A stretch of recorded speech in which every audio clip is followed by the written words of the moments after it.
இது வந்து இந்த ஒரு ஒரு 15, 20 நாட்கள் குறிப்பா சொல்லணும்னா, செகண்ட் வீக்ல இருந்து சில விஷயங்கள் உங்களுக்கு இவ்வளோ நாளா நம்ம எதிர்பார்த்துட்டு இருந்த அமைப்பு டக்குன்னு வருதேய்யா!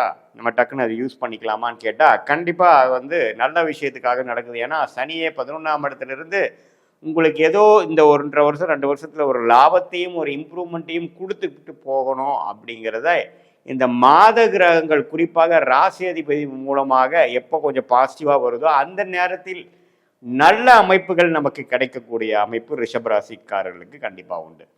ஸோ சூரியன், செவ்வாய், புதன், சுக்கிரன் எல்லாமே 10ஆம் இடத்துக்கு வந்து ராகுவோட சேர்ந்திருந்தாலும், குருவின் பார்வை வந்து அந்த தோஷ நிவர்த்தியை குடுக்கிறார். கொஞ்சம் டென்ஷன்ஸும், கொஞ்சம் அலைச்சல்கள் இருக்கலாம். பட் இருந்தாலும் வாழ்க்கையில நாம நெக்ஸ்ட் லெவல் ஆஃப் இம்ப்ரூவ்மெண்ட், அதாவது அரசு உத்தியோகத்தில் இருக்கிறவங்களுக்கு அவங்க எதிர்பார்த்து கொண்டிருக்கக்கூடிய ப்ரமோஷன் அண்ட் ட்ரான்ஸ்ஃபர் அல்லது ஜஸ்ட் ப்ரமோஷன்.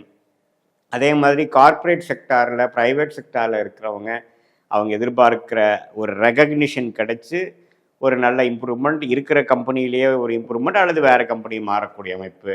அதே சமயத்தில் தொழிலில் இருக்கிறவங்க பார்த்தீங்கன்னா, இன்னொரு டிவிஷன் புதுசாக ஆரம்பிக்கிறது, இன்னொரு தொழில் ஆரம்பிக்கிறது, இருக்கிற தொழிலை அபிவிருத்தி பண்ணுவது, கிளைகள் போடுவது, டர்ன் ஓவர் இம்ப்ரூவ் பண்ணுறது, அது மாதிரி நல்ல விஷயங்கள் அதிகமாக கொடுக்கக்கூடிய அமைப்புகள். குருவின் பார்வை 10ஆம் வீட்டில் 4 கிரகத்தை பார்ப்பதனால ரிஷபராசிக்காரர்களுக்கு வந்து கடந்த 3 மாதமாக எதிர்பார்த்துட்டு இருக்கக்கூடிய வாய்ப்புகளை இந்த மாதம் உங்களுக்கு குறிப்பாக சொல்லணும்னா ஒரு செகண்ட் வீக் மேலே கிடைக்கக்கூடிய அதே நல்ல ஒரு கன்ஸ்ட்ரக்டிவான தசாபுக்திகள் போய் கொண்டு இருக்கக்கூடிய ரிஷபராசிக்காரர்களுக்கு